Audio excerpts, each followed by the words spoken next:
Olá, estamos começando mais um episódio do Bate-Papo Sem Neura. E para quem não sabe, esse é meu podcast com a Ana Paula, tá? Vocês ficaram na dúvida, mas esse é o nosso podcast. E hoje nós estamos recebendo um convidado muito especial, ultra especial. A gente está aqui com o Guilherme, que é ex-jogador profissional de futebol. Ele ganhou alguns campeonatos e títulos europeus. Ele jogou nos clubes Benfica, ele jogou no Valência, ele jogou no Atlético de Madrid, entre outros. E a gente vai falar um pouquinho sobre a saúde mental do atleta e sobre a mente do atleta. Hoje ele é palestrante, ele atua ajudando outros profissionais da área aí do esporte. Então a gente vai aproveitar para abranger esse tema que eu sei que muito interessa a vocês. Toda vez que a gente fala de esporte, os cortes vão muito bem. Então acho que nada melhor do que um profissional para falar para vocês como realmente funciona a mente de um atleta. E aí, Ana, quer acrescentar alguma coisa? Eu queria agradecer o Gui por ter aceito o nosso convite, né? A gente trocou algumas mensagens pensando nessa questão da saúde emocional do atleta e o impacto, né? Esse encontro surgiu por conta dessas trocas, né? Do quanto que a gente acha importante a saúde mental, a avaliar e dar luz para isso, o quanto que o atleta precisa desse cuidado cada vez mais por conta das pressões que rolam. Então, queria agradecer muito por teres vindo conhecer com a gente, conversar com a gente. Se quiseres falar um pouquinho mais para a gente começar, de como que foi aí o início da tua carreira e contar para a gente como que tu saiu de Floripa e foi para lá na Europa, se quiseres contar um pouquinho para a gente começar. Bom, Ana, Nathalie, primeiramente agradecer o convite. Eu acho um assunto super importante para a gente, né, falar, porque as pessoas costumam muitas vezes perguntar a um atleta, a um ex-atleta, como é ganhar um título, como é morar na Europa, como é jogar em tal clube. Eu acho a parte mental tão importante, né, tão fundamental para ser discutido, e é um assunto que as pessoas muitas vezes fogem um pouco, e até os atletas não costumam falar muito. E a gente, quando vê, né, atletas que passaram por um processo de terapia, a gente vê eles tão desbloqueados e né, numa melhoria tão considerável, a gente vê essa necessidade, essa importância de a gente falar um pouco mais até para esses meninos, jovens ou até já profissionais, entender o quão importante é a gente poder trabalhar a nossa cabeça para desempenhar, né, o nosso trabalho da melhor maneira possível. E eu sou um manezinho da ilha, nascido e criado em Florianópolis. Na verdade, o futebol na minha vida sempre foi uma paixão desde pequenininho, desde criancinha. E as coisas, para mim, aconteceram de uma forma muito natural. Aquele menino normal que ia para a escola de manhã, que adorava futebol. E aos 16 anos eu me vi numa situação de ir para a Itália, né, onde um clube europeu acabou se interessando por mim, e a minha rotina ela mudou completamente, né? Aquele menino que ia para a escola, treinava futebol de salão, futebol de campo, eu tinha que ir para a Itália. Então foi um baque muito grande, foi um baque muito grande para mim, para minha família. Obviamente, eu já estava na Itália quando apareceu o negócio. Falei pro meu pai e pra minha mãe, eu tô lá já, vocês decidam depois. Mas não é fácil, né? É uma mudança bem importante. Eu acho que o mundo digital acabou aproximando muito essa distância, então quando eu fui não tínhamos ainda essa internet de hoje. Que ano que foi? Foi em 2000, eu comecei a ir para a Itália em 2002, eu tinha 16 anos de idade. Então, poxa, nós não tínhamos o celular de hoje, nós não tínhamos a internet de hoje, então era muito difícil a gente ter notícias da nossa família. Naquela época, eu lembro... Skype, né? Na verdade, o Skype veio depois então, assim, eu lembro que quando eu fui para a Itália, as minhas primeiras conversas com a minha família, a gente comprava um cartão telefônico lá, raspava um código e tinha uma hora para falar com a tua família. Tu ia nas cabines telefônicas e ligava para tua família. Era a única forma de ligava a cobrar, falar, e às vezes a cobrar. Só que era muito caro naquela época. Meu pai às vezes dizia para mim, filho, é um minuto só, porque então assim, era beijo pai, beijo mãe, beijo mana. Eu sei como era. Era bem complicado, né? Mas então foram aí 15 anos de Europa, entre Itália, Espanha e Portugal.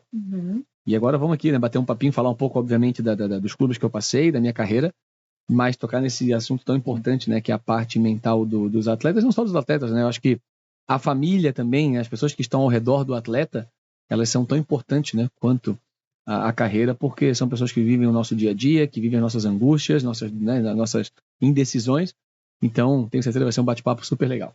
Ai, que legal. Geralmente o atleta é conhecido por fazer aquilo que ele tem que fazer. O que você acha que dá para o atleta essa mentalidade de menos questionamento e mais ação? Assim, você acha que isso é um comportamento aprendido Ou você acha que naturalmente vocês já nascem com esse dispositivo aí dentro de vocês? Porque assim, o atleta faz o que ele tem que fazer. Ele não fica questionando. Se ele tiver que acordar às 5 horas da manhã para treinar, ele vai acordar às 5 horas da manhã para treinar. Se ele tiver que fazer a dieta do jeito X, ele vai fazer do jeito X. Se ele tiver que fazer do jeito Y, eu diria que isso, em grande parte, gera resultado. Porque eu não vejo muito um papel de vitimismo e mais um papel de ação, sabe? Eu tenho que fazer isso, eu faço isso. Como que faz pra gente instalar esse chipzinho, assim, em nós? Porque a gente tende a questionar tudo, assim, mas não quero comer num rabanete hoje, sabe? E acho que o atleta tem muito essa cabeça, assim, eu faço o que eu tenho que fazer. Eu acho que a disciplina, ela é o fundamental para isso, né? Trazendo um pouco pro lado do futebol, o atleta, quando ele nasce com um dom, ele simplesmente quer jogar futebol. Quando ele começa a ver que as coisas começam a ficar um pouco mais profissionais, onde ele tem que abdicar de muitas coisas, se ele não for disciplinado, ele não consegue chegar. Então, por isso que a gente vê no futebol muitos atletas disciplinados chegando e atletas que tinham talento, e talvez não seja a palavra atleta, meninos com talento extraordinário, mas não tendo a disciplina, de não chegar, de não conseguir alcançar o objetivo. Então, eu falo por mim, né? Eu era tão apaixonado por futebol que eu estava disposto a passar por qualquer situação para realizar o meu sonho. E se o preço fosse ficar longe da minha família, perder datas comemorativas. Eu, por exemplo, já passei Réveillon dentro de um avião, viajando, entendeu? Que é um momento super, né, familiar, importante. E não vou dizer também que eu não senti aquilo ali. Eu chorei muito. Nos meus primeiros anos de Europa, eu chorei muito. Mas o meu objetivo final sempre falou muito mais alto. Então, quando a gente fala de atleta, eu costumo sempre dizer isso. No esporte, no geral, o futebol talvez seja uma das poucas modalidades onde ainda o cara que não é tão disciplinado, ele consegue fazer carreira. Por exemplo, no esporte olímpico, a gente quando vê Olimpíadas, né? Ali são atletas. Aqueles são atletas. Ali tu vê os ginastas, os maratonistas. Ele acorda e ele dorme cuidando do corpo, da alimentação. O futebol, o talento, ele fala muito alto ainda. Claro que se tiver disciplina, o foco, ele se cuidar, ele vai estar sempre à frente dos demais. Porém, por ser uma carreira curta, o atleta às vezes aos 35 anos ele está encerrando a carreira dele, então ele consegue sim ter uma rotina não tão regrada como é a de um atleta olímpico, digamos assim, né? Então, no futebol a gente ainda consegue sair um pouquinho disso, né? Mas eu acho interessante de olhar e ver que quando ele fala, ele tem um motivo bem claro para a ação. Paixão, mas quando a gente fala de apenas 16 anos, né? Porque a gente está falando de jovens, né? Muitas vezes até antes que 16 anos, como que essa diferenciação para os outros jovens, né? Porque vamos pensar, você tem uma disciplina que é fora da curva de 16 anos, você tem uma força de vontade, uma motivação, um sonho já estabelecido lá aos 16 anos, que também não é comum para quem tem 16 anos. Né? E tentar olhar e ver assim, quando você sai de Floripa para você ir para lá, né? E qual que foi o primeiro impacto emocional grande assim que você teve que lidar passando por essa situação? Como que foi? Assim, tu lembra? Lembro, Ana. Olha, primeiro o idioma, segundo frio. Eu cheguei num mês muito frio. Foi Milão. Milão é uma cidade muito fria no inverno, né? Então aquilo me impactou muito. Nossa rotina aqui em Floripa era completamente diferente daquilo que eu me deparei lá. E uma coisa que eu fiz que funcionou e que muitos não fazem, eu me entreguei para aquele momento. Eu chorei quando eu tinha que chorar. Eu sinto saudade, eu não tive vergonha, eu não me fechei, eu não me blindei. Muitos meninos, muitas vezes, se blindam e não querem demonstrar essa debilidade e acabam guardando aquilo por anos e isso não é legal. E eu no começo, quando as coisas começaram a se complicar, eu ainda tive um agravante, né, na minha carreira. Quando eu cheguei lá, eu tive uma fratura bem grave no meu tornozelo. Eu tinha acabado de pisar a Europa e eu fraturei o tornozelo. Imagina a minha família toda me pedindo para voltar, para tratar aqui, para vir para cá. Fraturei jogando. E eu falei para eles, não, eu vim em busca de um sonho, isso aqui faz parte da minha profissão, eu vou ficar aqui, eu vou continuar. Mas, óbvio, hoje falando é muito, muito legal, né? Eu fiquei 14 dias dentro do hospital. Ficar 2 semanas no hospital, onde tu acabou de chegar, tu não fala o idioma, tu não conhece ninguém. Sozinho, né? Era sem muito... nenhum acompanhante. Só que aqueles episódios me fizeram amadurecer. Eu cheguei num ponto de ficar assim tão, não digo desesperado, mas triste, que eu dizia assim, gente, olha só, pior do que isso não vai ficar, né? Então eu vou enfrentar. O tempo vai passar, os dias vão passar. E como eu amadureci com aquilo ali? E eu notava quando eu vinha de férias pro Brasil. Primeiras férias que eu vim, eu encontrava os meus amigos, eu dizia, pô, peraí, minha cabeça já tá um pouco diferente, eu não tô nessa pegada deles aqui. A cada ano que eu vinha, eu me sentia mais preparado talvez, do que aquele pessoal que ficou aqui. E não tem um Guilherme talvez superior aos demais, não. A vida me mostrou e me colocou situações onde eu acabei amadurecendo. Então esse amadurecimento precoce meu lá na Itália me fez com que depois eu conseguisse morar na Europa tranquilamente e enfrentar os desafios de uma forma muito mais tranquila, digamos assim, né? Mas no começo foi bem difícil. Mas eu, assim, era uma briga interna comigo. Né? A gente não tinha naquela época um terapeuta, um coach, não dá para ficar falando muito tempo com a família também. Era eu e Deus, eu costumo dizer, né? E foi isso, eu passei por muita dificuldade no começo, emocionalmente falando, tanto que quando eu vou a primeira vez, eu vou com 5 meninos. Os 5 voltaram. E não é que o Guilherme foi com um contrato e eles não, nós fomos todos na mesma situação. Fomos 2 meninos aqui de Santa Catarina e mais 4 do Rio de Janeiro. Você acha que nesse momento as soft skills elas são determinantes nesse momento de pensar e ver que você estava lá querendo enfrentar a dificuldade da língua, você quebrou a perna, mas não quis voltar no primeiro problema, você foi ampliando o teu repertório comportamental para lidar com todas as situações por conta de algumas habilidades que você tinha, provavelmente que os outros não. Você acha que isso foi um determinante, além de você ter o talento? Foi, com certeza. Com certeza, porque meninos mais talentosos viajaram comigo naquela vez. Né? E o legal hoje é eu tô hoje com 39 anos, né? Eu encontro esses meninos hoje e todos estão arrependidos de não ter, naquele momento, ter ficado lá comigo. Entendeu? Se eles pudessem voltar no tempo, claro, eu tive uma carreira sólida, as coisas para mim aconteceram, mas também se não tivesse acontecido, eu me sentiria um vitorioso. Eu teria saído do mesmo jeito, eu ia amadurecer. Eu teria amadurecido de qualquer forma, né? Eu não posso colocar o resultado do meu êxito na parte financeira, nos títulos que eu conquistei. Não, eu fui viver uma experiência fora e eu me entreguei para aquilo ali. E talvez os meninos que viajaram comigo, eles talvez criaram na cabeça deles um cenário que ia ser de um jeito e quando viram que era do outro, não quiseram pagar o preço. Mas todos se arrependeram. Desculpa, em algum momento você acha que chegou a passar pela sua cabeça que poderia dar errado? Vou te falar o porquê que eu estou te fazendo essa pergunta, tá? Tem um estudo bem interessante que eles separaram 2 grupos de pessoas que fariam cirurgia de coluna. E um primeiro grupo, eles fizeram toda uma preparação para o que eles viveriam no pós-cirúrgico. E o segundo grupo, não. E acontece que esse grupo que foi preparado para o pós-cirúrgico, ele teve um resultado muito melhor com comparação àquele grupo que não tinha nada para esperar. Por quê? Porque o primeiro grupo que foi preparado, os terapeutas começaram a criar situações que poder, tipo, você vai começar a caminhar. Se você sentir dor, o que você vai fazer? E aí, vou parar um pouquinho, vou respirar fundo e vou continuar tentando. No primeiro dia eu vou até o primeiro ponto de ônibus perto da minha casa, no segundo dia eu vou tentar caminhar até o segundo, e assim foi. Eles fizeram um planejamento para coisas ruins. E o segundo grupo simplesmente não sabia o que esperar. Quando chegou lá, meu Deus, eu não achei que eu ia ter dor quando eu levantasse. Eu não achei que... E aí simplesmente a recuperação foi muito pior. Você acha que... Eu sei que hoje a gente conhece isso, enfim... Mas você acha que naquela época, de algum jeito, tinha uma mente preparada para que coisas ruins pudessem acontecer e alguns planos de contingência, assim? No nosso caso, Nathalie, não. Porque nós fomos numa situação onde também nós não sabíamos qual seria o que haveria no dia seguinte. Era tipo o grupo despreparado. Exatamente. Os meninos em busca de um sonho, né? Só que eu acho que a base familiar também, no meu caso, falou muito alto. Né? Seus pais sempre apoiaram? Sempre foram muito próximos a mim. Então, quando tu tem essa tranquilidade aqui, na hora que tu chega no aeroporto aqui, que tu vai dar tchau, que teus pais olham pra ti e falam, vai com Deus, que aqui tá tudo bem, é diferente. Né? Talvez outros meninos que foram comigo não tinham essa base familiar, né? Por isso que às vezes é difícil a gente julgar, e é o legal da parte mental, da terapia, porque o menino, quando ele se abre, a gente começa a conhecer a situação familiar dele, a gente entende certos movimentos, certas atitudes, né?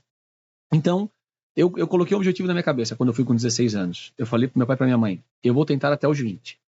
Até 20 anos eu vou morar na Europa. Tu colocou um deadline. Coloquei. Até 20 anos eu vou morar na Europa, eu vou tentar. Se não der, se eu ver que aos 20 as coisas não estão acontecendo, eu vou pro plano B. Então eu tinha isso na minha cabeça. Só que eu não sabia, obviamente, que no dia a dia o que apareceria pra mim ali. E graças a Deus as coisas aconteceram muito rápido, sabe?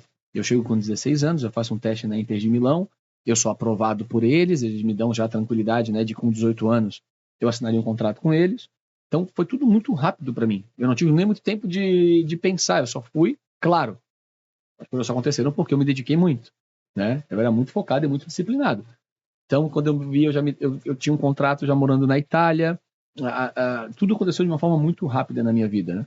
Mas eu estava preparado para aquele momento. Em momento algum, o meu foco foi desviado por alguma outra coisa.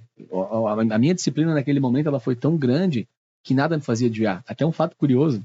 Imagine vocês, eu vim para cá com 18, 19 anos, minhas primeiras férias, né? E eu ficava aqui um mês e meio, era o meu tempo de férias, metade do ano. Eu tinha medo de me apegar às coisas aqui. Para depois não voltar para lá, deixando algo aqui. Uma namoradinha, certas amizades, tanto tempo com a minha família. Então eu era meio gelado quando eu vinha para cá. Sabe? Até com os meus pais, com a minha turma, porque eu dizia, cara, minha carreira tá em primeiro lugar. Eu não posso me apegar muito aqui. Eu sei que uma hora eu vou voltar, eu não sei quando. Então eu sempre tinha sabe, deixava sempre essa distância, porque eu não queria entrar num avião pensando, deixei alguém ali, meu coração ficou aqui, eu tô apegado a algo aqui. Não. Então, eram estratégias que eu montava, que eu montava internamente. Do estudo, né? Ele era bem organizado. E engraçado, né? Porque não houve estudo. Sim. Eu me preparei, eu criei um cenário na minha cabeça. Mas aí depois você vai vendo que faz muito sentido quando você vai encaixando isso no que a gente estuda, sem saber, foi dando os passos certinhos para conseguir... Mas voltando naquela comparação que tu fez, né? Do pós-cirúrgico, por exemplo, hoje eu trabalho com atletas jovens. Então hoje eu sou esse cara que fala, olha, ali na frente pode acontecer isso aqui. Saiba que o caminho vai ser assim, assim, assado. Então eu não tive isso lá atrás, mas a gente já passa esse diagnóstico para a meninada, até para eles saberem o seguinte, porque hoje muitos querem ser o Neymar, ter o patrimônio que o Neymar tem, mas nem todos querem passar por esse processo do futebol, porque ele é bem chato no começo, né? As expectativas às vezes são muito altas e a realidade não é essa. Então eu explico para a meninada, eu falo, olha, eu faria assim, eu iria por aqui, não pensem que é esse mar de rosas que vocês estão achando. E hoje, as crianças hoje estão muito mais apegadas à casa, à rede social, ao digital. Então hoje é mais difícil tirar o menino de casa. Na minha época, com 16 anos, digamos assim, era mais fácil. Hoje, para convencer um menino a realizar o sonho dele de jogar futebol, ele tem que saber, peraí, eu tenho aqui uma vida tranquila, eu tô na minha casa, eu tô com meu pai, tô com a minha mãe, eu tenho as minhas coisas. Vou para esse mundo aí para tentar passar dificuldade. Muitos eu achei que era o contrário, porque a gente tem muita história de sucesso e eu imaginava que isso fazia... Muitos hoje, porque o futebol no começo, ele não é glamouroso. Tu tem que simplesmente ter foco e disciplina, tu tem que querer. Então muitos, por ter uma situação confortável dentro de casa, acabam não querendo continuar. Esperando para pagar o preço. Ia topar na hora. Se você falar, seria agora, hoje. E tem meninos que são apaixonados, que independente da condição financeira ou familiar, ele quer realizar o sonho dele. Então esses meninos que estão mais preparados ou que querem muito, eles saem na frente dos demais. E eu acho que tem essa coisa do... Quando a gente tem essa clareza do nosso sonho, como a gente coloca uma energia muito maior, né? E sem tanto esforço, assim, porque assim, é diferente de quando você quer, mas você não tem tanto talento, você tem que fazer um esforço gigante. Então, assim, desde pequeno ele já sabia que ele ia estar lá naquele lugar, né? Acho que é mais o movimento que você faz, mesmo que tenha muito esforço ainda, é muito natural, né? Porque tem o teu amor ali envolvido, a tua dedicação, a tua paixão, tudo ali junto, né? O que você acha que tem a ver com esse sonho? Assim, é engraçado para mim pensar nisso, porque quando eu penso, por exemplo, no que a gente faz, tá? Eu acho que a motivação por trás do que a gente faz é ajudar pessoas. Então, de certa forma, assim, sabe, tem um objetivo que é maior e que é superior a qualquer outra coisa, porque, de certa forma, a história que eu conto para mim é que eu estou contribuindo para deixar o mundo um lugar melhor. E aí tudo vale a pena a partir do momento que esses ensinamentos vão ser perpetuados quando eu não estiver mais aqui. O que você acha que está por trás, assim, do futebol, que faz as pessoas terem tanta paixão, assim? Melhorar a vida das pessoas também? Então, Nathalie, eu te faço uma pergunta. Se na tua profissão, o que seria êxito? Por exemplo, tu criou uma narrativa de eu vou ajudar as pessoas, ou eu vou melhorar as pessoas, eu vou deixar o mundo melhor. O maior de todos, o patamar mais alto, seria ganhar um prêmio Nobel em que você fizesse uma descoberta científica que mudasse o rumo da sociedade, num sentido de que você fez uma descoberta, por exemplo, eu descobri dentro da nossa área, uma fórmula específica que faz as pessoas saírem de depressão profunda. E aplicando esse método, todo mundo que usar ele vai sair da depressão, e aí você conseguiu desenvolver uma metodologia que cura pessoas. Sei lá, isso seria o maior dentro da nossa área. Você consegue pensar em uma outra coisa além disso? de ganhar um prêmio Nobel? É que eu faço essa pergunta por quê? Porque no futebol, muitas vezes a gente atrela o êxito ao resultado. Uhum. Eu fui campeão, eu sou bom. Eu não fui campeão, eu não sou bom. Então a gente, quando cria uma expectativa de acordo com o que as pessoas vão pensar, não é legal. Por exemplo, eu via êxito, morar fora do país, pra mim já era uma vitória. Vou jogar futebol, vai dar certo? Não, mas eu sou um vitorioso. Eu coloquei na minha cabeça... eu coloquei na minha cabeça que em 3 meses eu ia aprender o idioma do país. Uhum. Aquele era meu objetivo. Independente se eu chegasse numa feira, pedisse uma fruta, eu errasse o nome e rissem na minha cara. Não, eu me sentiria vitorioso do mesmo jeito, entendeu? Então eu fui colocando objetivos pra mim que eu via êxito naquilo ali, naquela execução. Independente do que as pessoas fossem pensar. E no futebol tem muito isso, né? Se houver aprovação, eu sou bom. Se houver reprovação, eu sou bom. Você se apaixona pelo processo. Exato. Então, quando eu vejo meninos hoje que vêm me falar certas coisas, eu falo, cara, olha onde já passou. Olha a tua evolução em 1 ano. Aí o menino olha pra mim e fala, pô, que legal, ele tá vendo algo bom em mim. Porque ele espera aquela aprovação, às vezes, de um treinador, de um torcedor. Ele quer ir pra rede social pra saber se estão falando bem dele. Eu falo, esquece isso aqui. Porque no futebol, a vitória e a derrota, ela anda muito próximo. Imagina tu jogar a cada 3 dias. Então, no jogo tu faz um gol, no outro tu faz um gol contra. E aí? Tu não é tão bom quando tu faz um gol e tão ruim quando um gol contra. Eu falei, mantém um equilíbrio, mantém uma linha. A nossa cabeça, quando tá preparada para essas coisas, é muito mais fácil lidar com a profissão. Então, quando eu fui morar fora, eu não esperei ganhar um título para dizer agora eu sou bom. Uhum. Eu não esperei ganhar um jogo importante ou fazer um gol. Eu dizia, não, eu sou muito bom em morar aqui. Cara, tem que ser muito bom para passar por isso aqui. Eu fui colocando objetivos curtos e me vendo um vitorioso independente do resultado final. Entendeu? Então, hoje, quando eu vejo muitos meninos esperando aprovações, eu falo, cara, esquece isso. Tu já é vitorioso, olha o que tu já passou. Ele começa a se encorajar, ele começa a olhar no espelho e fala, cara, que legal, realmente eu sou. É verdade. Por que eu tô falando de mim isso aqui? Né? Pô, é o que eu já passei, olha como eu já evoluí de um ano para cá. Então, a gente para um pouco de olhar pro final e fala, olha para trás. Curte o processo também, Curte esse processo, olha o que tu tá passando. Olha a tua vitória de semana passada para agora. Entendeu? Então, eu encorajo muito os meus meninos assim, porque eu sei que eles, às vezes, veem em mim assim, o Guilherme jogou na Europa, jogou no clube e tal. Ele deve querer que eu vá jogar num clube desse, né? E eu vou lá, eu desmonto eles, eu falo, cara, só tu tá aqui, abdicando do teu tempo com a tua família, com os teus amigos, e tá aqui no futebol, sendo disciplinado, né? Estando aqui por um objetivo, tu já é um vitorioso, cara. Tu já passa na frente dos demais. E no futebol, por exemplo, 95% dos jogadores de futebol hoje tem uma renda baixíssima. 5% são os jogadores que conseguem viver do futebol e conseguem se aposentar com o futebol. Então eu não me sinto mais vitorioso do que um cara que jogou na 4ª divisão. Não.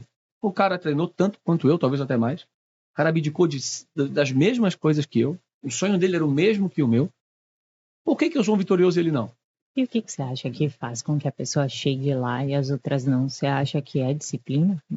Mais do que talento? Disciplina, talento e sorte. A sorte ela caminha junto também. A gente não pode esquecer a sorte. Sabe, aconteceu um episódio na minha carreira e na minha vida que a sorte apareceu e eu aproveitei. Como que é o nome da tua sorte? Não, a disciplina também.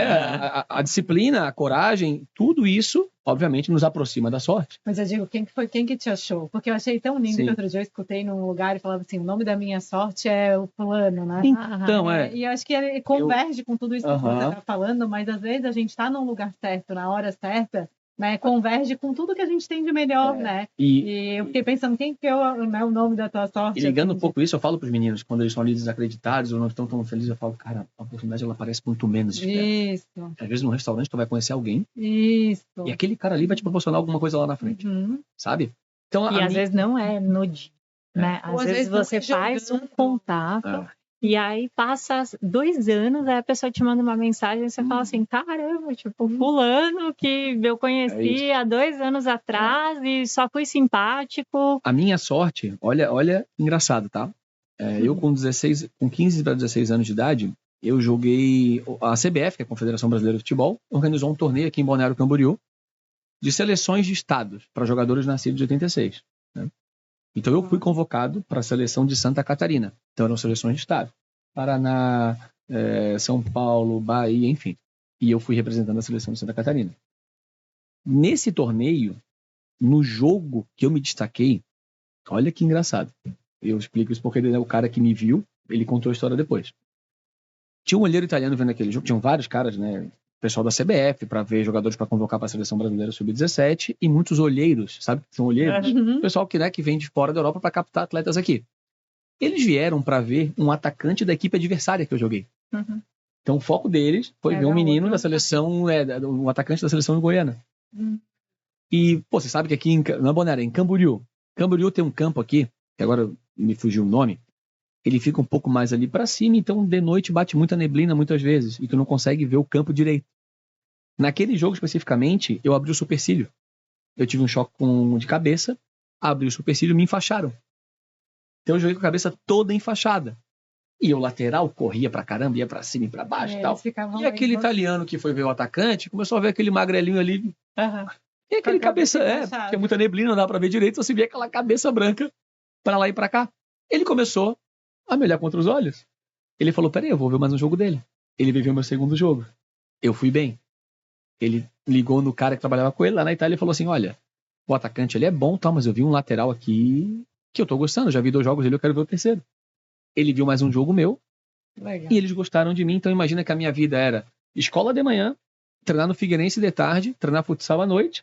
De repente meu pai recebe uma ligação de uma advogada falando, olha, gostamos do teu filho, queremos levar ele para a Itália. Mas como assim? Quem são vocês? Não, nós somos tal. Aí vieram pra Floripa, conversaram com meu pai, e eu dizendo, gente, e agora? Sabe? Então posso dizer que a minha sorte foi esse supercílio que eu abri. Eu ia falar essa faixa, né? A faixa na cabeça que acabou chamando te dando a atenção. Mas durante a minha carreira, aconteceram vários episódios que eu dizia, olha, se não tivesse acontecido aquilo ali, eu não estaria aqui.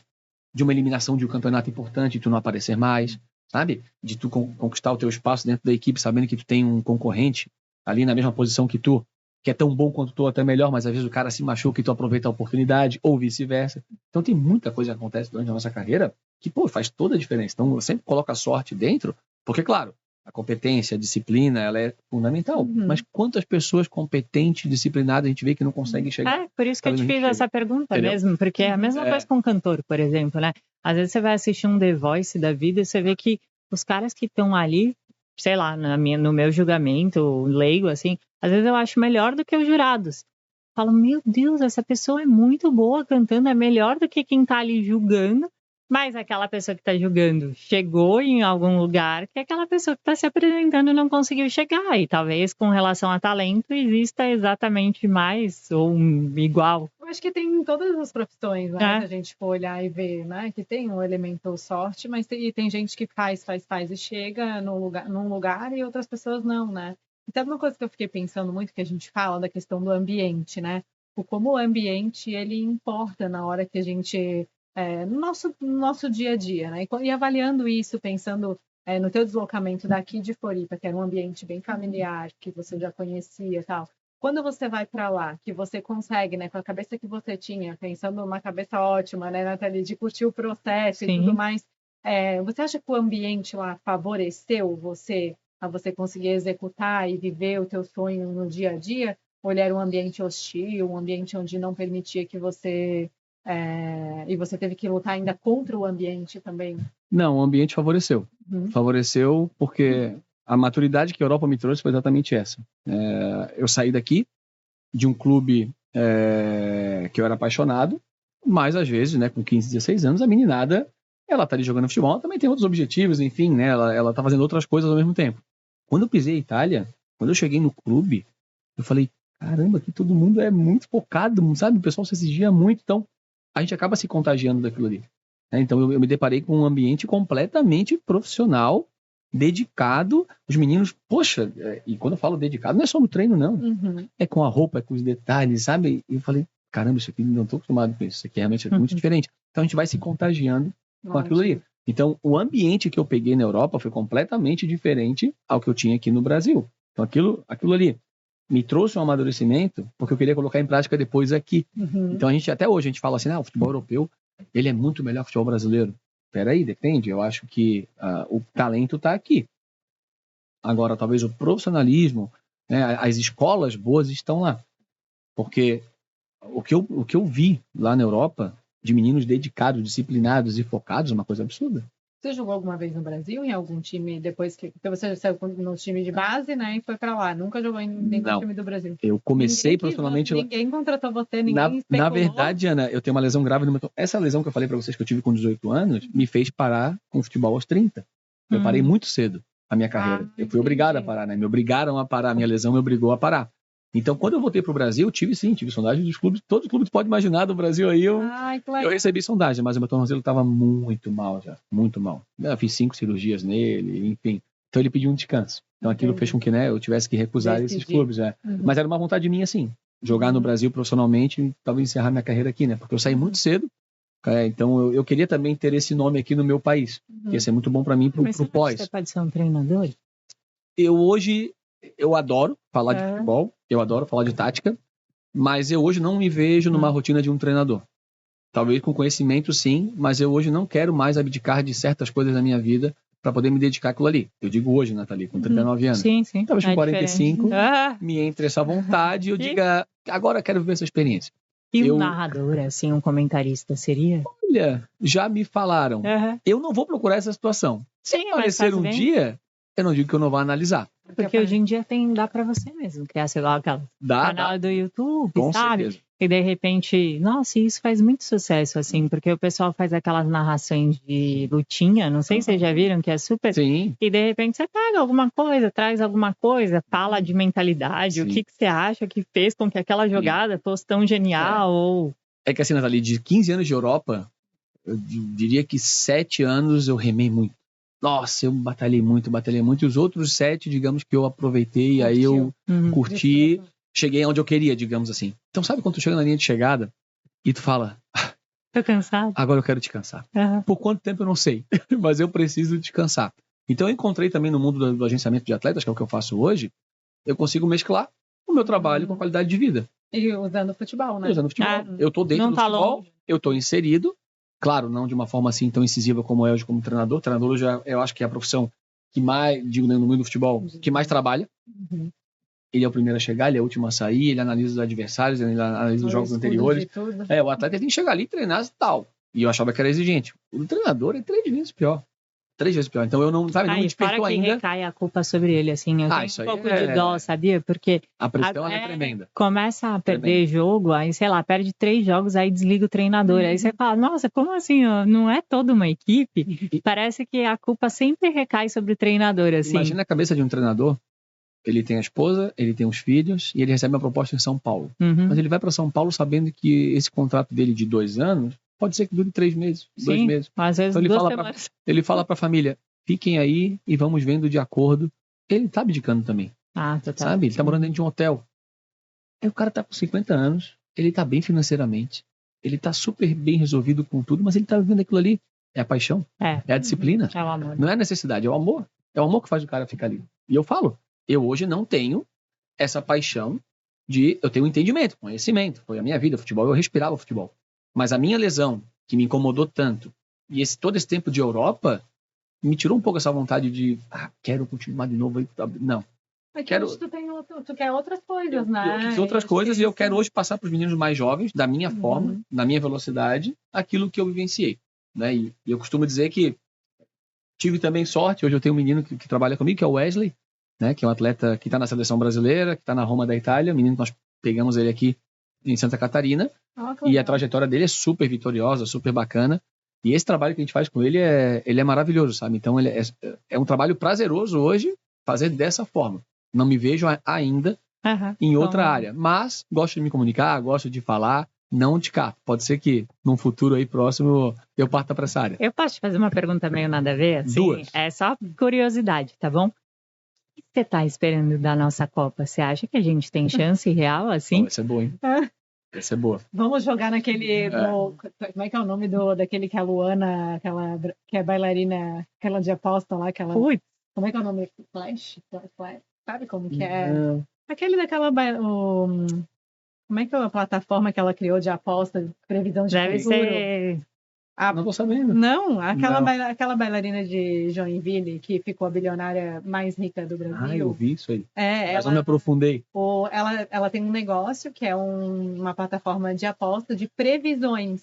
E daí você bota lá, será que alguém vai ganhar? Quem que você acha que vai ganhar na Copa do Mundo? Daí a pessoa vai botar, o Brasil vai ganhar? Daí é sim ou não? Sim. E aí as pessoas ficam apostando dentro desse site, ela ganha dinheiro. Caramba! Nathalie, a tua pergunta, eu acho que a pergunta que todo brasileiro hoje ele faz, né? é difícil, porque a Copa do Mundo é uma competição curta, né, de um mês, são 8 jogos, onde tudo pode acontecer. E se nós pegarmos um histórico das últimas campeãs mundiais, o percurso dessas seleções foi assim, a Argentina, que foi a última campeã mundial, na fase de grupos ela perde para seleções muito inferiores. Ela começa perdendo. Depois ela se acha no meio do caminho e acaba sendo campeã. Às vezes o favorito não é o campeão, às vezes aquele que está desacreditado acaba sendo campeão, depende de alguns fatores para poder, né, chegar ao título. Claro, vou falar aqui com o coração, acho que dá, mas a gente tem que tirar um pouco aquela coisa de Brasil é favorito sempre em tudo, a gente vai ganhar. Não, acabou isso. O futebol está muito nivelado hoje. Hoje aqui na América do Sul, antigamente tu pegava aqueles eliminatórios da Copa do Mundo, ganhava fácil de Bolívia, Venezuela, Equador. Hoje já não é assim, hoje é mais difícil, né? Equipes europeias hoje estão super niveladas. Antigamente não, o Brasil era meio soberano, né, nessa. Então a gente tem que primeiro mudar nossa mentalidade. Olha, tem que saber que tem muita concorrência hoje, sabe? Mas o Brasil está sim preparado, individualmente tem jogadores super, né, importantes, a maioria está na Europa, em clubes grandes, mas vai depender um pouco de tudo isso, né? Da sorte também. Mas eu, claro, quero, né, que a gente... eu também, faz tempo, né? Faz e tempo, é tão gostoso de comemorar, né? Faz mais de 20 anos que a E gente eu me lembro que a Copa que o Filipão ganhou, lembra da 2002? Copa do Filipão? Aí eu tava fazendo álbum com os meus primos, álbum de figurinha, e eles falavam assim, Brasil não vai nem pras quartas nessa Copa, Brasil não sei, e a gente ganhou. E eles falavam que o time era muito ruim. Eu não sei nada, né? Porque eu nunca sou. Álbum de figurinha de Copa eu adoro fazer até hoje. Você não vê a hora de ter filho pra ter desculpa, sabe? Não, é pra ela, sabe? Assim. Mas eu sempre gostei de fazer. Mas eu nunca fui muito de acompanhar de tudo. E aí eles falaram que tava ruim. Eu lembro que eu fiquei muito triste. Que eu pensei, a gente vai perder. E eu não queria. E a gente ganhou. E as Copas que o Brasil ganhou, nas eliminatórias para aquela Copa, o Brasil realmente foi mal. E a gente ganhou. Sim, para a Copa 2002, Copa o Brasil foi vaiado aqui nas eliminatórias. Você lembra do 7-1 que a gente perdeu para a Alemanha? Você lembra que a gente ganhou a Copa América? Foi.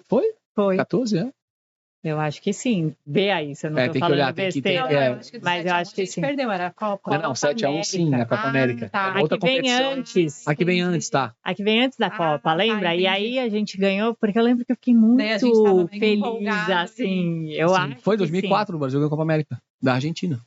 E aí a gente perdeu de 7-1 na final. Aquele jogo foi Não, me desculpa, eu voltei 20 anos. Calma, tu falou de 14, né? Nós perdemos aqui no Brasil? Foi de 7-1. Quando foi a Copa América? Agora tu me pegou. Aquela plataforma que eu falei é Cauchy o nome. Não conhecia. Ô Gui, enquanto ela procura ali, você acha que, quando a gente pensa no nosso trabalho aqui, né, Nathalie, da saúde mental, assim, como que é introduzir esse cuidado com a saúde mental no jogo de futebol? Eu vou falar do Neymar, que eu sei que durante muito tempo na Copa não podia ter psicólogos, porque ele achava que não deveria ter psicólogos e a equipe aceitava essa condição, né, de não ter o psicólogo na equipe. Mas, em contrapartida, a gente sabe que o atleta ele sofre uma pressão gigante do técnico, uma pressão gigante dele mesmo, né? Uma pressão da família, uma pressão do time, da torcida, né? Muitas vezes até ameaçado se não tem bom desempenho, assim. E como que é esse preparo? Você fez algum acompanhamento psicológico durante esses anos todos para você cuidar da sua saúde mental também? Ana, eu gostaria de ter feito mais. Eu acho que eu poderia ter feito mais, porque eu também sofri com isso. A gente se fecha, se blinda muito, né, quando vem esse tipo de crítica. E eu costumo dizer que o futebol é uma profissão onde todo mundo vê. Porque às vezes, por exemplo, vou trazer um exemplo para ti. O cara é médico, mas ele naquele dia no consultório dele, ele não teve um dia feliz. Mas ele vai sair dali, ele vai para casa, ele vai tomar um vinho com a esposa dele, ele vai tomar um chopp com os amigos, e ele vai espairecer. E ele volta para o dia seguinte, amanhã eu vou ser melhor. Na profissão do jogador, quando ele desempenha mal, ele não pode sair de casa, ele não pode almoçar no dia seguinte, porque ele vai ser xingado, ele vai ser linchado. A repercussão é tremenda, ele vai ligar a televisão, vai estar passando o lance dele lá que ele errou. Um monte de meme hoje em dia. Então a repercussão do futebol, ela é muito maior do que qualquer outra profissão. Então o teu mental tem que estar muito equilibrado, porque teu nome está sendo falado a todo momento e tu tem aquele medo. Poxa, se eu errar, a repercussão vai ser tremenda. Se eu falhar, eu sei que vão... E é engraçado, porque quando eu já estava morando fora, eu me sentia muito preparado, mas a minha família não. Então eu via certas situações que eu dizia assim, peraí, estão me criticando, eu estou preparado. mas eu sei que se meu pai, minha mãe, minha irmã, eles lerem aquilo ali, não vão gostar. Vão ficar tristes. Então tu acaba tendo que trazer a tua família para dentro dessa realidade e falar assim, olha só, família, futebol vai ser uma profissão que eu vou ter por 15 anos, tá ok? Agora aqui é a pessoa jurídica do Guilherme. Daqui a 15 anos, eu vou sair desse mundo e vai voltar a pessoa física. Saibam que vai ser um mundo de aventura, vai ser um mundo de cobrança, de xingamento, de troféus, de êxito, de glamour, de dinheiro, o que for. Crítica, de tudo. Mas esse pacote são 15 anos. Saibam jogar esse jogo comigo e a minha tranquilidade vai ser ver vocês tranquilos, independente do que forem falar de mim. Falei, não achem que tá tudo maravilhosamente bem quando eu for campeão, quando eu for bem, e não achem que tá tudo errado quando eu não for bem. Mas isso tu aprendeu sozinho? Sozinho. Ou com orientação Isso foi profissional? sozinho, porque nós não tínhamos naquela época esse acompanhamento que se tem hoje, entendeu? Só que eu me via assim, poxa, a cada 3 dias o meu emocional ia assim. Eu esperava chegar o jogo para saber se eu ia estar feliz no dia seguinte ou não. E eu pensei comigo, não posso ficar esperando o resultado do jogo. Eu me dedico todos os dias, trabalho, me alimento bem, descanso bem, sou um exemplo. Por que eu não posso ir amanhã no restaurante caso eu perca um jogo? Eu não sou nenhum bandido, entendeu? Então eu comecei a fazer... E as pessoas vão mesmo cobrar? Muito. Falam. Não ganha jogo, tu não pode sair de casa. É mesmo? É bem exigente. Fala o quê pra você? É Então, fortuna. Porque a parte financeira do futebol, infelizmente, traz para uma parte da crítica dos torcedores o seguinte: ganha X é obrigado a ser... Excepcional. Vocês sabem quantas vezes o atleta sai para um jogo de futebol não querendo estar ali? Porque ele teve um problema com o filho que está no hospital, com a esposa, com o pai, com a mãe. Filho, né? Às vezes até ganhando filho. Quando meu filho nasceu, eu fui jogar na Turquia um dia depois e fiquei 3 dias fora. Eu vi o nascimento dele, mas no dia seguinte eu viajei. Pensei, eu 3 dias lá. Sem saber, né? Ai, tá mamando, tá? Então, assim, né? Então, assim, vocês imaginaram o jogador... Porque as pessoas quando vão no estádio, quando estão na frente da televisão, acham que o jogador tá ali 100% bem, a cabeça tá limpa, ele tá ganhando dinheiro pra caramba, ele precisa ser o melhor. Gente... É um ser humano. São seres humanos.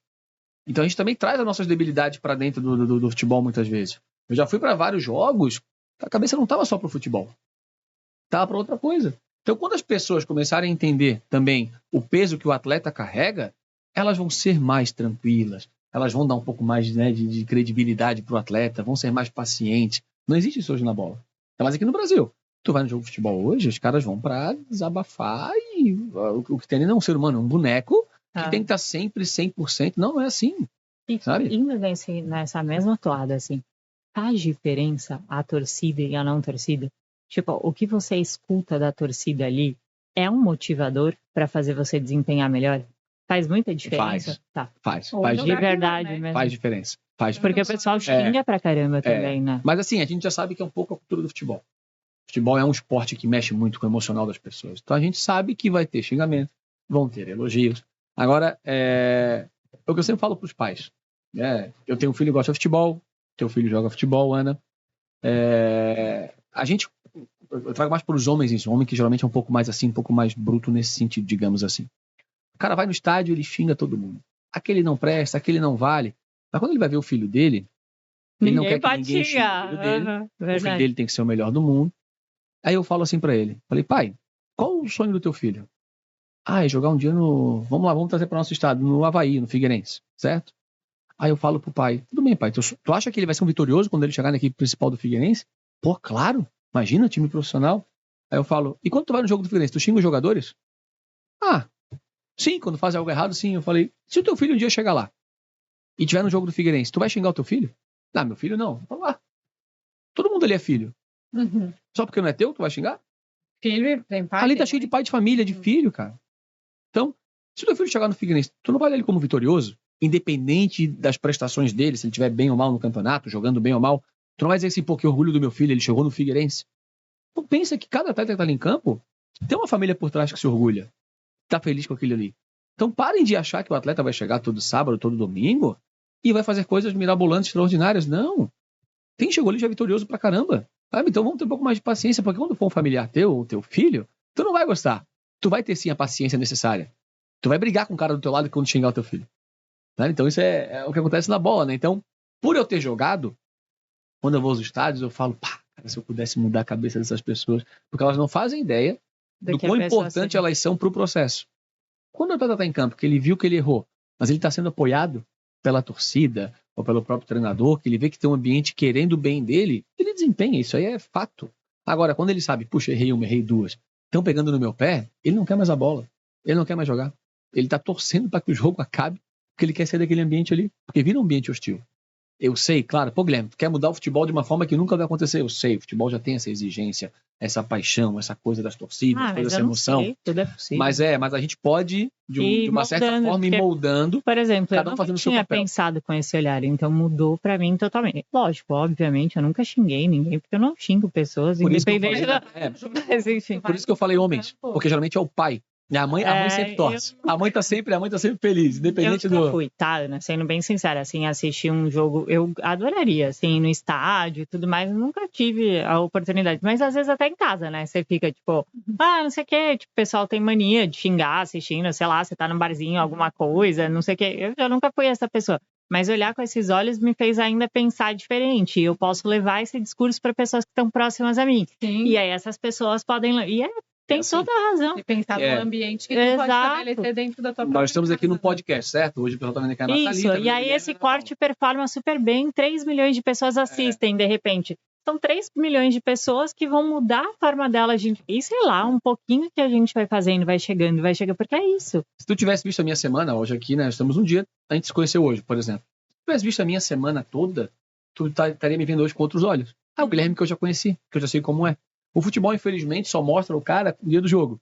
Não mostrou ele na segunda-feira que ele treinou bem pra caramba, que ele se dedicou. Não mostrou na segunda-feira à noite que ele chegou em casa cansado do treino e foi botar o filho pra dormir. Ninguém mostra. Ninguém mostra a madrugada do cara, tá ali com a criança acordada. Ninguém mostra as lesões que ele tá fazendo físio todos os dias.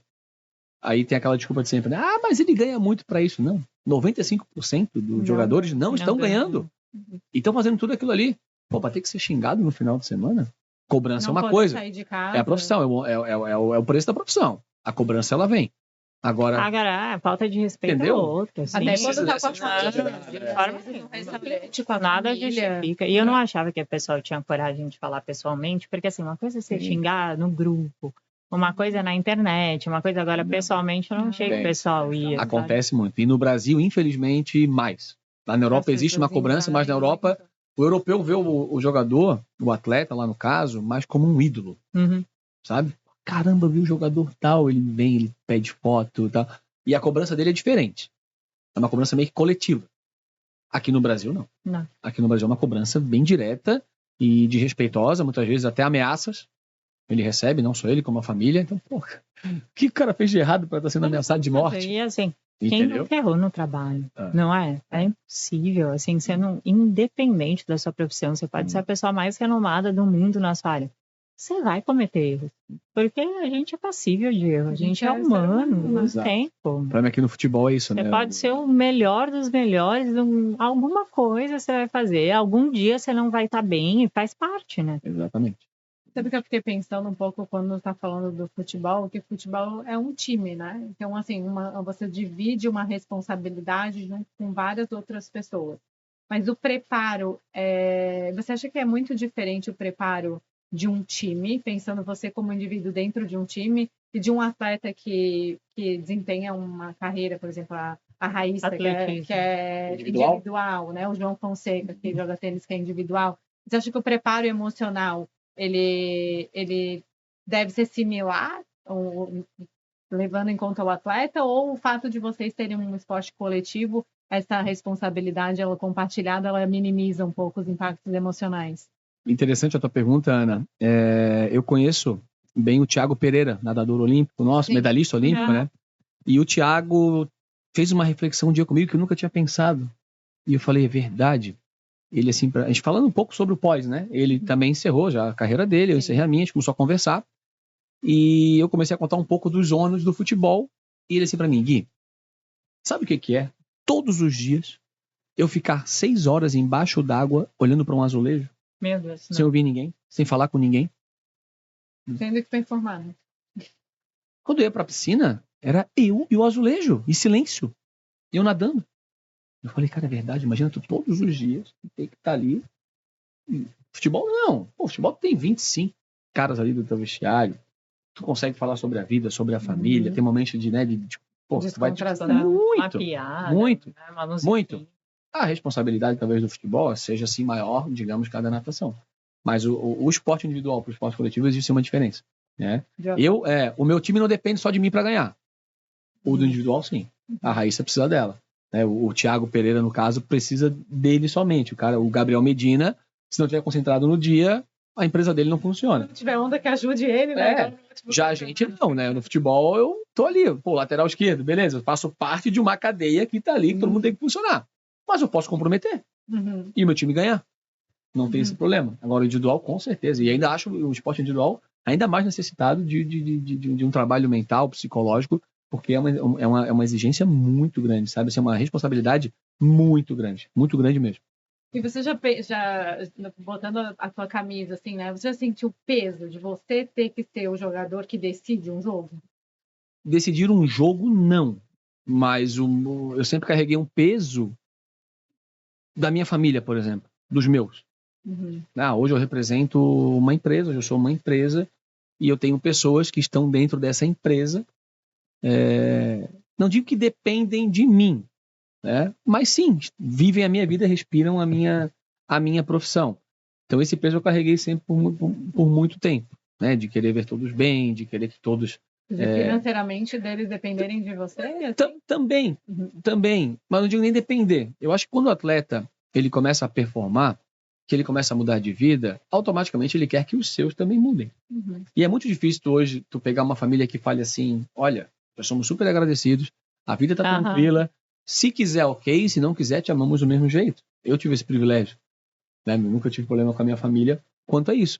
Mas imagina aquele menino que vem talvez de uma situação desfavorável, né? Economicamente, familiarmente falando, e ele da noite pro dia ele vinga.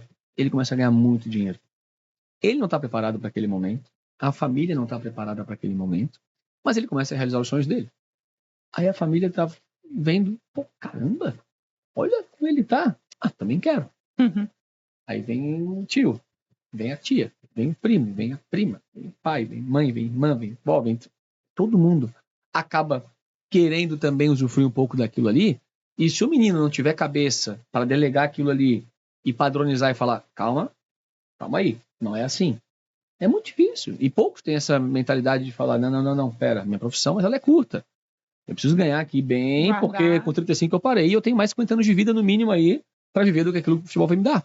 Então acontece muito isso no futebol, né? Muitos meninos que da noite pro dia deslancham e a família não está preparada para aquele momento ali, financeiramente falando, né?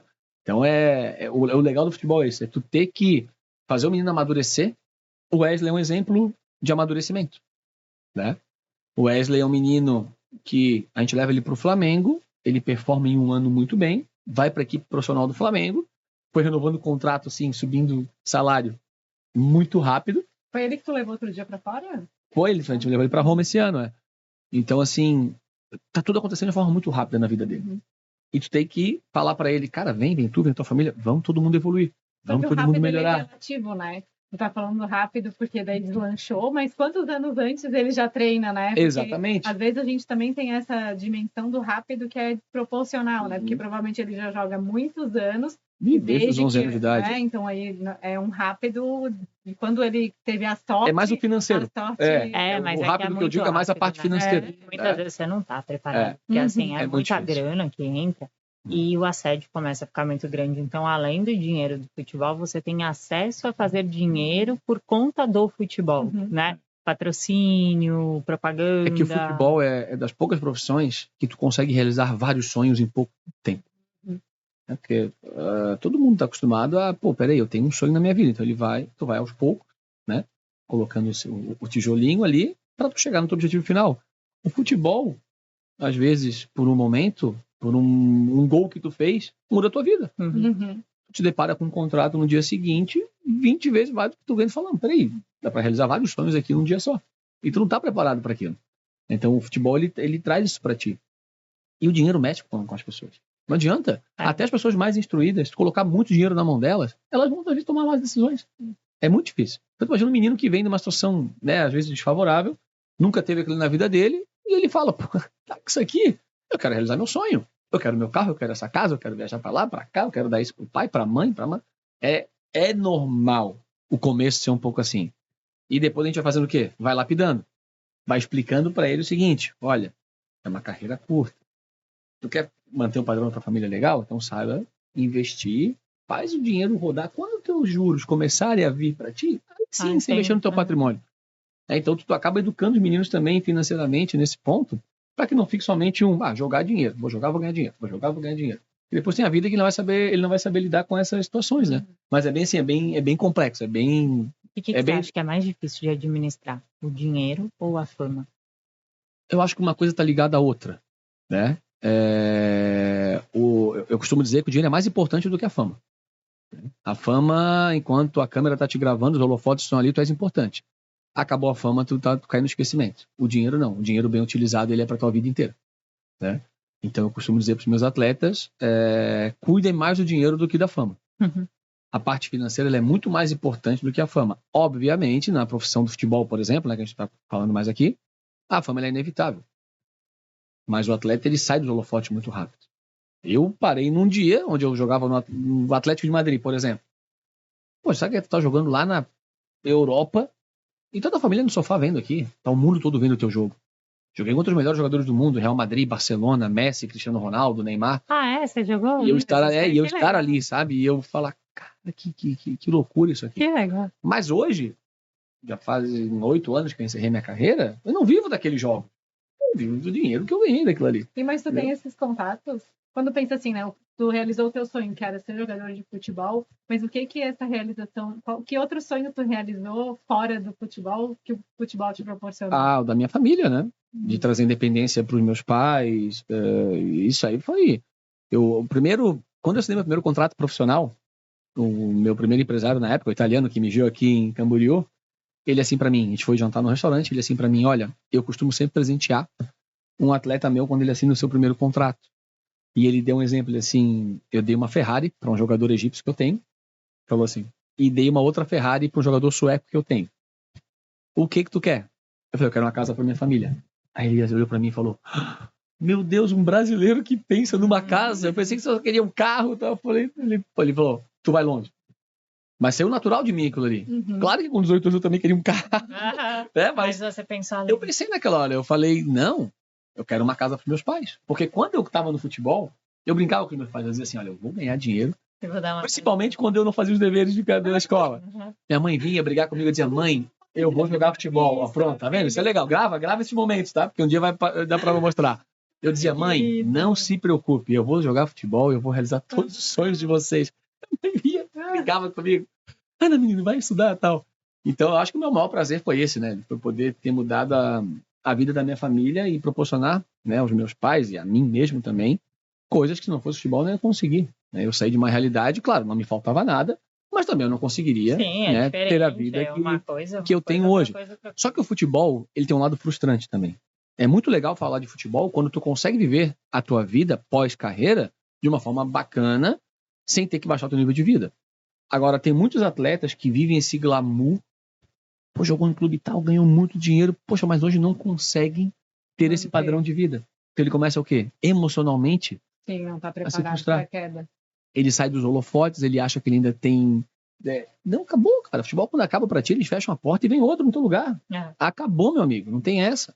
Então, muitos caras que eu conheço, que tiveram uma carreira enorme, mas talvez não conseguiram, né, cuidar do patrimônio, fazer as coisas certas, que hoje olham para trás e falam, mas eu joguei aqui, joguei ali, e eu não consigo hoje ter um padrão de vida... Aquilo ali, emocionalmente, para eles, é frustrante, tá? Tem jogador que... fosse o caso de pensar, de pegar os atletas e dar um pouco de aula de educação financeira. Talvez seja tão importante e essencial quanto a parte emocional. Eu tenho uma empresa, Nathalie, desculpa te interromper, que cuida das minhas coisas, e nós abrimos esse leque agora na empresa, que eu até me tornei parceiro deles. Como que é o nome, Gui? A Soma Investimentos. Eles cuidam da minha vida, do meu patrimônio já há bastante tempo. Então, como eu lido com muitos atletas e tal, eles me sugeriram isso.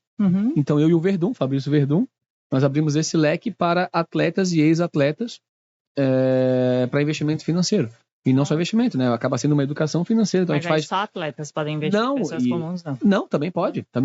Só que a gente faz o quê? A gente, quando vai fazer um trabalho inicial, a gente faz com as famílias também. E é super importante. A gente não mostra só para o atleta o caminho. A gente fala para as famílias, olha só, está sendo feito todo um planejamento. Então, vocês querem daqui a 15 anos ter X? É preciso fazer em 15 anos isso aqui. Não saiam disso. Está todo mundo alinhado? Porque não adianta nada tu falar para o atleta, vamos fazer, mas o pai do atleta não vê, a mãe não vê, a irmã não vê, a namorada não vê, o tio não vê. E vão estar pedindo sempre coisa para ele. Então, tu coloca para toda a família, olha, a partir de agora vai ser feito isso, isso e aquilo. Quanto melhor o atleta tiver, melhor vocês estarão também. Ele hoje é a fonte de renda principal da família, não é? Então pronto.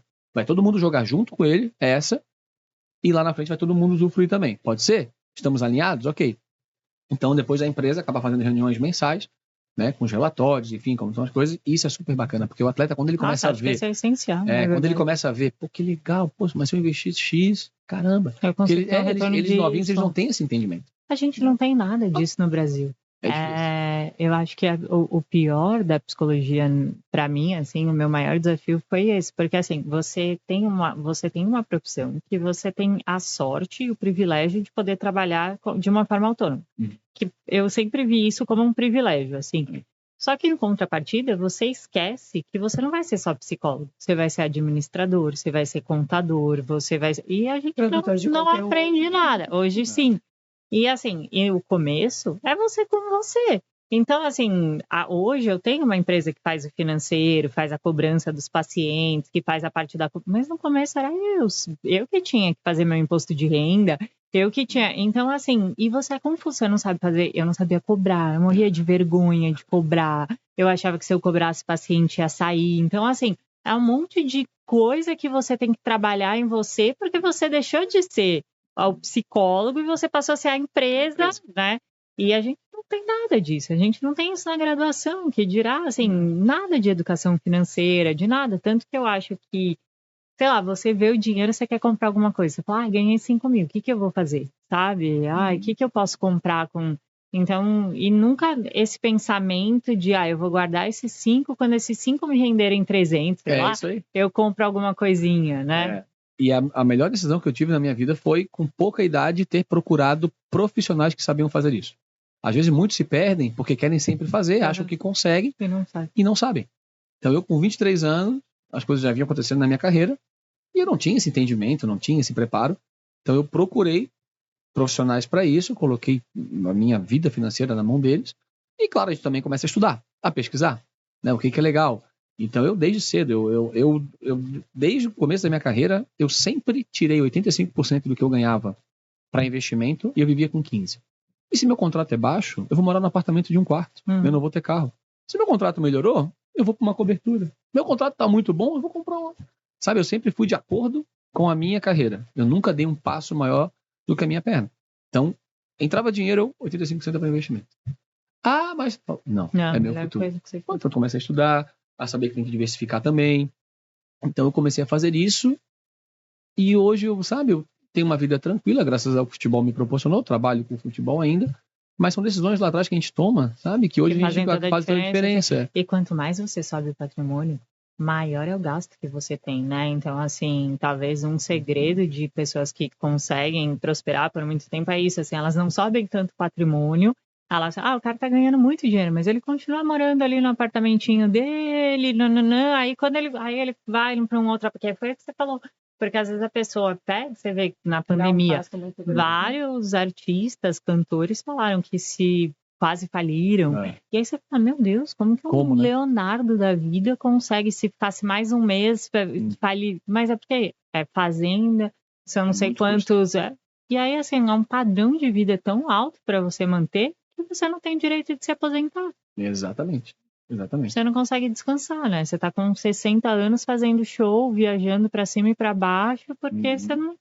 Pra manter aquele padrão. E o mental? Eu imagino que deve ser exaustivo, porque acho que a vida de viajar o tempo todo deve ser muito complicada, assim, porque está longe, né? E para o ser humano os laços são muito importantes.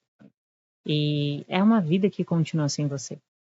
Exatamente. Porque você não tá, mas a festinha do Pedro vai ter no sábado, independente de você estar ou não.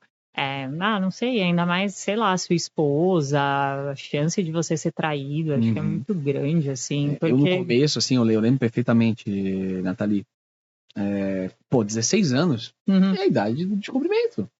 É a primeira namoradinha, tu começa a sair pras festas, tu quer te descobrir. E eu tive que me ver naquela situação de todos os meus amigos começaram a fazer essa vida e eu dei tchau e fui morar do outro lado do oceano. Eu várias vezes embarquei aqui chorando. Mas não era um choro de desistência. Era um choro de, não, ok, eu tô sentindo isso, eu tô triste, mas eu sei que é por algo, é por um propósito.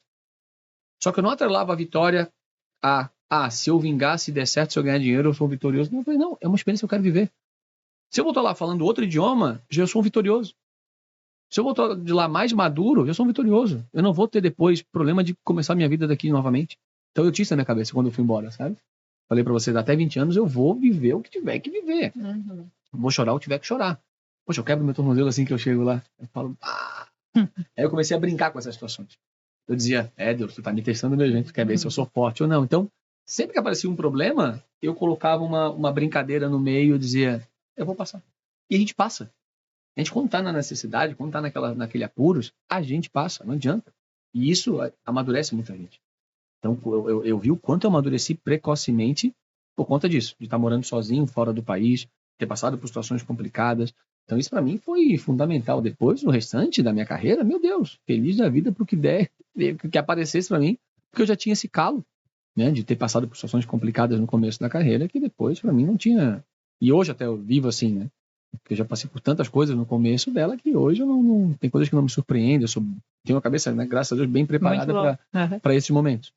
Eu acho que você está na profissão certa de aconselhamento de atletas, assim, porque tá bem certinho mesmo. Não sei o quanto que você estuda, mas o passo a passo que você seguiu e trilhou é a metodologia perfeita do que a gente vive ensinando, assim. E foi muito legal de trazer isso como uma experiência do dia a dia, né? Muito. Eu fico feliz, porque é algo que, quando eu vou falar da minha carreira, eu falo um pouco das minhas peculiaridades, digamos assim, as pessoas falam para mim, pô, mas... Isso é muito legal. E foi uma coisa que eu vim tirando sozinha, que eu fui aprendendo com a vida. E hoje eu vejo o quanto é escasso nos meninos que estão começando, ou até atletas que já são consolidados também, né? Que não tiveram esse preparo, não pensaram nisso, não se prepararam para aquele momento ali. E eu vou botar o Wesley como exemplo, esse meu atleta. Ele agora houveram 2 jogos da seleção brasileira. E ele jogou os 2, né? O primeiro ele entrou, no segundo ele jogou titular. E ele acabou saindo no intervalo do segundo jogo. Ele não começou bem, houve uma fatalidade ali, um erro que acabou ocasionando o gol da seleção adversária, e ele foi retirado no intervalo. Então, qual foi minha preocupação ali com o ser humano? Porque o futebol, eu sei que se ele chegar na semana seguinte e fizer gol, todo mundo esquece, todo mundo abraça. Futebol é isso, o cara é horrível e maravilhoso a cada 3 dias. Que faz o gol, né? É assim. Na quarta-feira ele é péssimo, no domingo ele é o Pelé. É assim. Eu já estava no estádio pensando, eu vou querer ver como é que ele está emocionalmente. Aí nós viemos pro hotel, comigo, e eu fico só prestando atenção, né? E ele é muito forte mentalmente. E ele não fala, tá? Ele não abre a boca para falar nada. Ele não conta assim, que coisa, né? Putz, que pena. Ele fica na dele. Então a gente também já sabe como ele é. Aí eu vou tirando coisa dele. E aí, o que tu achou? Ele, vacilei, né? Falei, cara, primeiro ponto, tu já admitiu, tu sabe onde tá o erro, não sabe? Sabe que errou? Pronto, apagou. Vamos pra próxima. E pode ser que domingo tu erre de novo. É a profissão que tu escolheu, é a vida que tu escolheu. Tu vai tropeçar pra caramba, tu vai errar pra caramba. Só esteja preparado para que esse ambiente não faça tu desabar. Tu tem que estar preparado porque domingo tem outro jogo. Tu vai conseguir virar essa chave rápido? E ele vira muito rápido. Tem jogadores que não conseguem. Que tem um episódio que marca muito porque a repercussão. Se ele abrisse a rede social naquele dia ali, após o segundo jogo da seleção, por exemplo, onde ele teve um erro, que faz parte do futebol. Mas ele teve quantos acertos, né? Vários. Naquele jogo, né? Até isso, porque é tão injusto, né? Mas quando existe um erro, é onde vão apontar. Mas se a gente for parar, é até um recorte de como a gente faz com a vida, né? Ali fora a gente estava falando um pouco das dificuldades, né? Do mês de dezembro, que pegou um recorte, ele pegou outro. E no fim das contas é assim, mas quantas coisas boas tiveram em dezembro, exato. E aí aconteceu 2 coisas ruins e a gente fala, nossa, que mês de provação. Ele saiu do campo, Wesley, ele saiu do campo, ele abraçou a filha dele, de 10 meses. Então assim, mas eu acho que é legal de tentar olhar. Uma vez eu li um texto que falava assim, que as mães, quando o filho esquece, na minha casa acontece muito, o Antônio esquece muito a lancheira na escola, né? Falar de filho agora, né? Vou falar do meu também. Meu esquece bastante coisa também. Mas assim, eu acabo chamando atenção porque ele esquece muitas vezes, né? Mas se for parar pra assim, a gente às vezes reclama de coisas que eles fazem uma vez, 2, 3, mas você sempre, a gente generaliza, né? Então, como a gente precisa cuidar dessa coisa de esquecer uma vez ou errou uma vez, dentre tantas outras que ele acertou, né? Então, acho que até fazer isso com o atleta é legal, tá? Você errou aquela hora ali que você identificou, mas você sabe quantas você acertou, você contou quantas. Vamos pegar lá o jogo e ver quantos passos legais que você deu, quantas oportunidades que você teve, quantos, né, bola tirou do gol, sei lá, qual que é a posição do Wesley, né? É lateral direito. Assistência. Quanta assistência você dá. O atleta, ele é o primeiro a saber que ele errou. Ele é o primeiro. Então, quando ele sai de campo, ele não quer ver as pessoas em volta dele apontando. Uhum. Ele quer ser abraçado, ele quer ser acolhido. Acho que é sempre. Então, eu sempre faço isso. Quando eu vejo que não foi legal, eu olho e eu já chego rindo. Tô aqui com você. Ele vê que assim, o Gui tá tranquilo, o Gui não tá... Eu não vou ser aquele cara, caramba, hein, cara, putz, que... Falo, ei, já acabou, não acabou? Vambora, vamos pra próxima. Tu traz essa leveza pro menino e tu começa a apontar as coisas boas. Uhum. E aí, quando ele tá muito, eu já falo, cara, tá onde é que tu tá? Na seleção brasileira. A culpa é tua. A culpa. Quem manda ser bom? Eu começo a brincar assim. Quem manda ser muito bom? Legal. O cara, quanto melhor ele é, mais disposto ele fica, meu amigo. Seja bem-vindo ao mundo dos melhores. Sabe o que meu pai falava muito? Prego que se destaca, toma martelada. É isso. E aí eu sempre penso nisso quando dá alguma coisa, tava contando pra Ana uma coisa que aconteceu e isso ficava na minha cabeça, assim, é isso, né? E a martelada não pode doer. Toma muita martelada. Sabe? Porque vem muita coisa. Tu vai ver muitas incoerências na rede social, muitas inverdades sendo faladas. E tem muitos meninos que não estão preparados e querem rebater tudo aquilo ali. Começam, eu falo, deixa, né? Fica no teu mundo, fica no teu aquele equilíbrio que eu sempre falo, mantém o teu equilíbrio. Domingo vão te elogiar, quarta-feira vão te xingar, vão falar mentiras sobre a tua vida pessoal, vão querer te desestabilizar. Não sai desse mundo, porque é verdade, ele está muito em evidência. E o Wesley vai para a Copa, você acha? É um empresário. É um empresário e uma pessoa falando. Eu espero muito. Que sim. Espero muito que ele vá. O Wesley é um menino, se a gente pegar a trajetória dele, é impressionante. A ascensão dele, meteórica, de Flamengo e Roma e seleção brasileira. É claro que a expectativa para a Copa é grande, mas eu estou pensando já, caso ele não vá. Ele não é um derrotado se ele não for. Ele é um vitorioso que vai ter mais 10 anos para ir para uma Copa. Então esse é o discurso que eu vou passar para ele caso ele não vá. Mas eu confio, né, desde que o Mr. Ancelotti assumiu a seleção brasileira, tem convocado ele em todas.